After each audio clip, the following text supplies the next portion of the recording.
नमस्कार, ultimate law associate में आपका स्वागत है। भारत के संविधान के सबसे महत्वपूर्ण तथ्यों की संक्षिप्त व्याख्या सहित परीक्षा के लिए रामबाण एक क्रैश कोर्स शुरू करने जा रहे हैं, जिसका पहला भाग है ये। चलिए शुरू करते हैं, फिर देखते हैं। पहला पॉइंट, भारत सरकार अधिनियम 1935 के अंतर्गत 11 गवर्नर के प्रांत तथा 7 मुख्य कमिश्नर के प्रांत थे, जो मिलकर ब्रिटिश भारत का निर्माण करते थे। यह अधिनियम 2 अप्रैल 1937 से प्रांतों के लिए प्रभावी हुआ। तो भारत शासन अधिनियम 1935 के अंतर्गत कुल 11 गवर्नर के प्रांत तथा 7 मुख्य कमिश्नर के प्रांत थे। यही दोनों मिलकर 11 गवर्नर के और 7 मुख्य कमिश्नर के प्रांत मिलकर ब्रिटिश भारत का निर्माण करते थे। इस पर क्वेश्चन बन सकता है कि भारत सरकार अधिनियम 1935 के अंतर्गत कितने गवर्नर के प्रांत व मुख्य कमिश्नर के प्रांत मिलकर ब्रिटिश भारत का निर्माण करते थे। तो 11 गवर्नर के प्रांत तथा 7 ब्रिटिश कमिश्नर, जो कि मुख्य कमिश्नर थे, के प्रांत थे। अब आगे आते हैं, सेकेंड पॉइंट पे देखते हैं। भारत सरकार अधिनियम 1935 के अधीन एक संरक्षक न्यायालय का गठन किया गया, जो संघीय न्यायालय कहा जाता था। इस न्यायालय की स्थापना का उद्देश्य संघ और इसमें शामिल होने वाली इकाइयों के बीच उठे सांविधिक विवादों का निपटारा करना था, जबकि सिविल और आपराधिक मामलों की अपीलें प्रीवी काउंसिल में ही की जाती थी। पहले भी होती थी और 1935 के बाद भी होती थी। 1935 में एक फेडरल न्यायालय की स्थापना की गई थी भारत सरकार अधिनियम 1935 के द्वारा, जिसे हम संघीय न्यायालय कहते थे। वो इसलिए स्थापित किया गया था क्योंकि संघ और इसमें शामिल होने वाली इकाइयों के बीच में कोई सांविधिक विवाद अगर उठता है तो उसका निपटारा करने के लिए वाद फेडरल न्यायालय में आता था। अब तीसरा पॉइंट देखते हैं। माउंटबेटन योजना के परिणाम स्वरूप भारत स्वतंत्रता अधिनियम 1947 पारित किया गया। यह अधिनियम ब्रिटिश संसद द्वारा 18 जुलाई 1947 को पारित किया गया था। तो क्वेश्चन क्या बनता है कि माउंटबेटन योजना के परिणाम स्वरूप किस अधिनियम को पारित किया गया था। तो भारत स्वतंत्रता अधिनियम 1947 पारित किया गया था। तो माउंटबेटन योजना के परिणाम स्वरूप कौन सा अधिनियम पारित किया गया था। तो भारत स्वतंत्रता अधिनियम 1947 पारित किया गया था। भारत सरकार अधिनियम 1919 के द्वारा भारत के प्रांतों में द्वैत शासन की व्यवस्था की गई थी, जिसे भारत सरकार अधिनियम 1935 द्वारा हटा लिया गया। भारत सरकार अधिनियम 1935 में केंद्र में द्वैत शासन की व्यवस्था की गई थी, परंतु इस अधिनियम के संघ संबंधी प्रावधानों के लागू न हो पाने के कारण इसे स्थापित नहीं किया जा सका था। तो प्रांतों में द्वैत शासन की स्थापना कब की गई थी। तो भारत शासन अधिनियम 1919 के द्वारा। और केंद्र में द्वैत शासन की स्थापना कब की गई थी। भारत शासन अधिनियम 1935 के द्वारा। लेकिन केंद्र में संघ संबंधी प्रावधानों के लागू न हो पाने के कारण इसे लागू नहीं किया जा सका था। किस चीज़ को।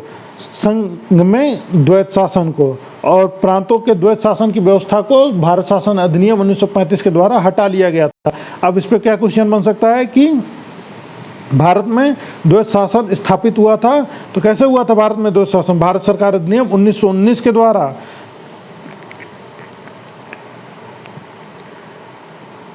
अब अगला क्वेश्चन जो बनता है वो संविधान सभा से बनता है। तो संविधान सभा का गठन वर्ष 1946 में हुआ था। इसकी पहली बैठक 9 दिसंबर 1946 को हुई थी। इसमें कुल 389 सदस्य थे, जिसमें से 292 ब्रिटिश भारत के प्रांतों से, 93 देशी रियासतों के प्रतिनिधियों से तथा 4 प्रतिनिधि ब्रिटिश भारत के मुख्य आयुक्तों के प्रांतों से चुन कर आए थे। तो इनका गठन कैसे हुआ था।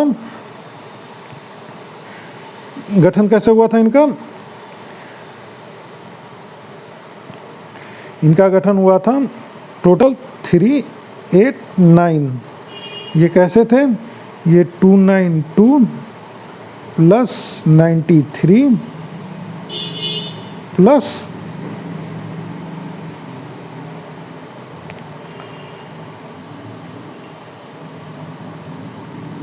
4, ये टोटल 289 थे। इनसे मिलकर बनी थी। क्या बना था। संविधान सभा का गठन हुआ था। अब आगे चलते हैं। डॉक्टर सच्चिदानंद सिन्हा को 9 दिसंबर 1946 को संविधान सभा का अस्थायी सदस्य चुना गया, जबकि 11 दिसंबर 1946 को डॉक्टर राजेंद्र प्रसाद को संविधान सभा के स्थायी सदस्य के रूप में चुन लिया गया। तो संविधान सभा की प्रथम बैठक कब हुई थी? तो 9 दिसंबर 1946 को। संविधान सभा की प्रथम बैठक की अध्यक्षता किसने की थी? डॉक्टर सच्चिदानंद सिन्हा ने। डॉक्टर सच्चिदानंद सिन्हा अस्थायी सदस्य थे, अध्यक्ष थे, सदस्य नहीं अध्यक्ष थे। डॉक्टर सच्चिदानंद सिन्हा अस्थायी अध्यक्ष थे और 11 दिसंबर 1946 को डॉक्टर राजेंद्र प्रसाद को संविधान सभा का स्थायी सदस्य चुन लिया गया।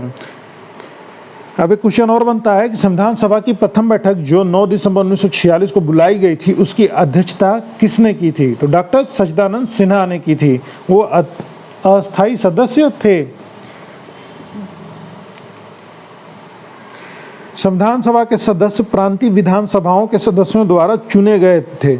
कैबिनेट योजना के अनुसार नवंबर 1946 में संविधान सभा के सदस्यों का चुनाव किया गया था।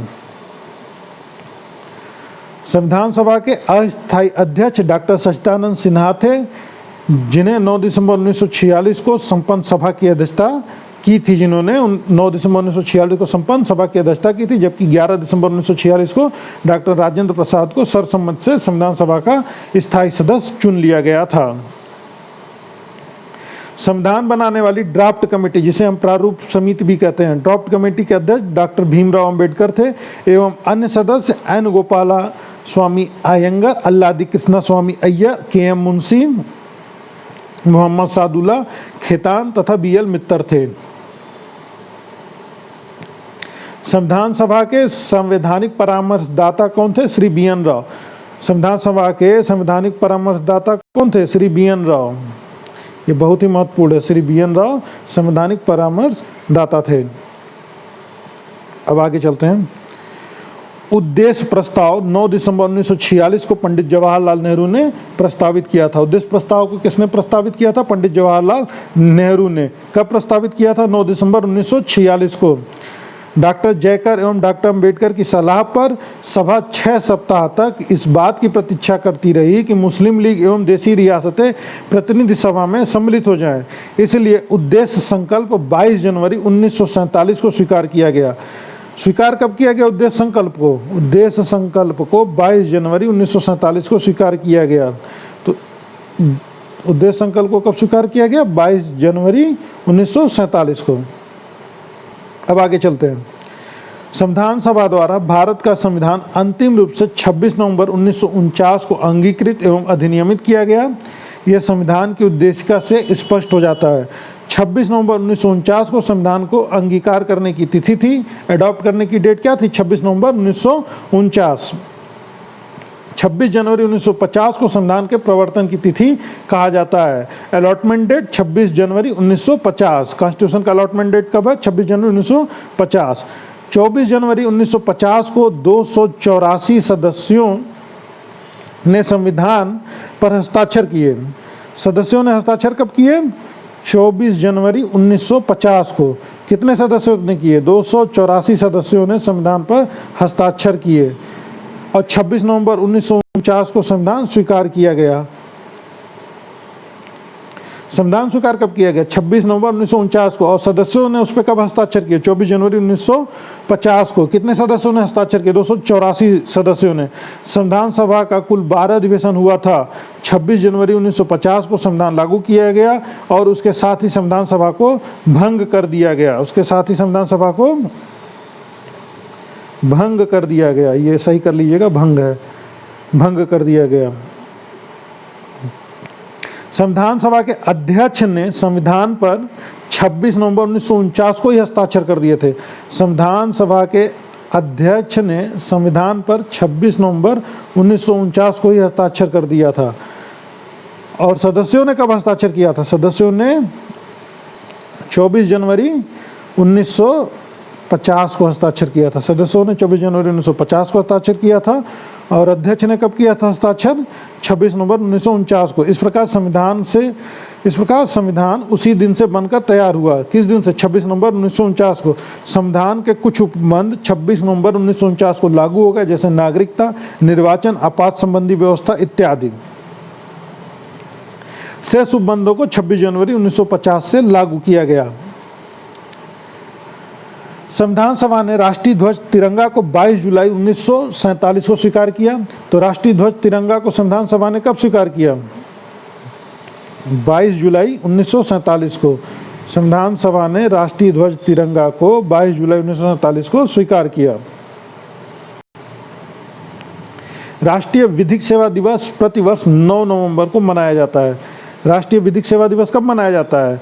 राष्ट्रीय विधिक सेवा दिवस प्रतिवर्ष 9 नवंबर को मनाया जाता है।